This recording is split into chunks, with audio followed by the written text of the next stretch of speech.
Now I've been looking at like I'm thinking about different aesthetics in video games. Like everyone knows about pixel art. Everyone knows about like PlayStation 1 aesthetic, such as Metal Gear Solid 1, which I've been playing, and I said no, the game looks like it, and also like a lot of classic PlayStation 4 titles. And then there's that one animator who was on Smiling Friends, but also does his own stuff. Welcome back, gaming goons. So yeah, I was looking at different aesthetics in games, and so you're going through it, right? Very different eras have very different looks. Like this is very PlayStation 2 and original Xbox, where everything's very smooth, everything's kind of have this Play-Doh look about it, in terms of like real people. But also like textures have a lot of grit to them. But then I'm looking more at PlayStation 3, Xbox 360 era aesthetics.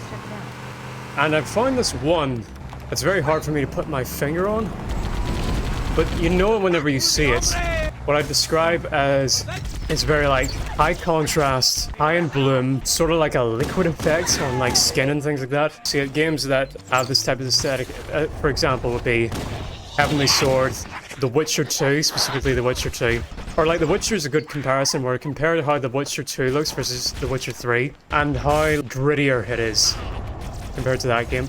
Other examples would be God of War 3, MGS4. What we used to like downplay is like the grey-brown games, but there's an aesthetic to all that I'm coming to appreciate more and more. What other examples of it are there? Fable 2 and 3 specifically is another one. It's in a lot of fantasy games of that era, and they all kind of went away whenever Skyrim rolled into town and The Witcher 3. Demon's Souls, that's a big example of it. Like, compare the grit and the bloom from Demon's Souls to Dark Souls, and you can see what I'm talking about. Even though both those games are made in the same engine, there's some kind of, like, aesthetic lost in the translation. Howdy. This is a postscript I'm making after the video because my friend made a very great point that I want to show off to you. Now, as I'm talking about this aesthetic, I'm not necessarily saying that it looks good, per se, and I can totally understand why some of you might be thinking that all this looks kind of ugly. I'm not saying that one look is better over another, I'm just saying that there was a particular style going on during the late 2000s, early 2010s. But there are plenty of games that had this aesthetic that even I'll admit didn't look good.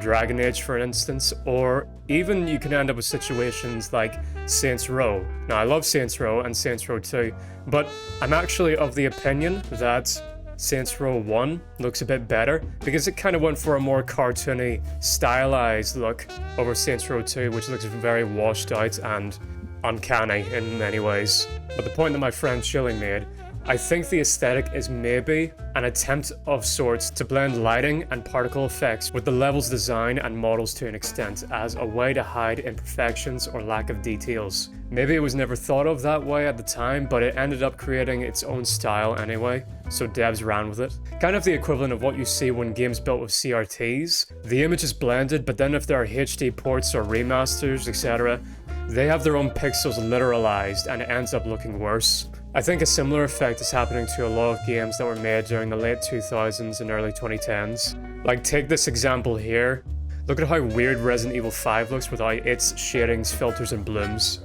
It looks cheaper and kind of garish where the original has a tone to it. We went from Black Hawk Down to Chris on a tropical holiday getting nagged at by his wife. Schmuck. But anyway, that's an observation that I noticed and I wondered if some of you felt the same.